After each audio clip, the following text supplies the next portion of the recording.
Now to a story that we've been following for weeks. It could affect your money. Once again, the U.S. Senate has failed to lower interest rates for new student loans. They automatically doubled to 6.8% when a deadline passed on July 1st. And you heard from Democratic Senator Debbie Stabenow about 20 minutes ago.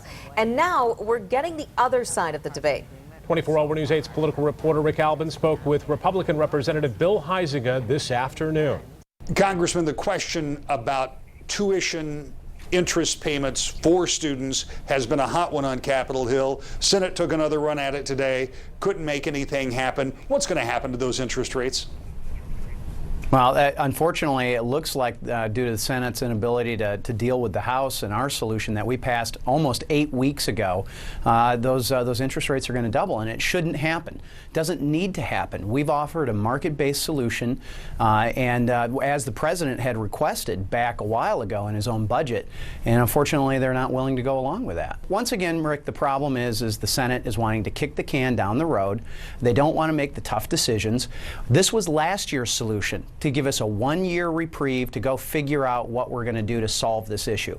And well, here we are again, a year later, and they want to do the exact same thing. Given that the House has come up with their own solution, which is tied to the fluctuating market rates that the Senate has been unwilling to take up to now, with their failure to be able to pass an extension today, do you think it's more likely that they'll take up the House plan?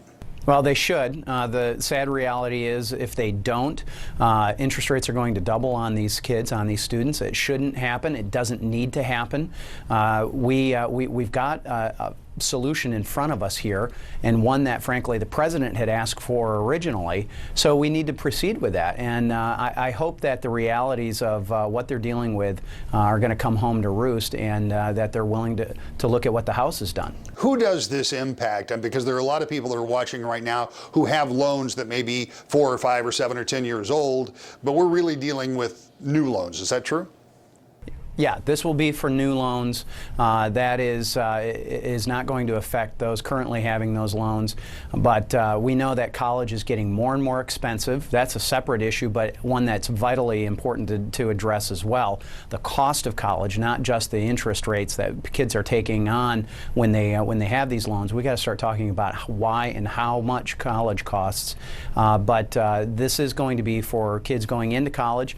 I can tell you, it's a niece of mine that is starting college. It's a nephew of mine who's going to be starting college soon that are affected, and frankly, my kids and all of our kids here in the near future if we don't tackle this. Congressman, thank you for your time.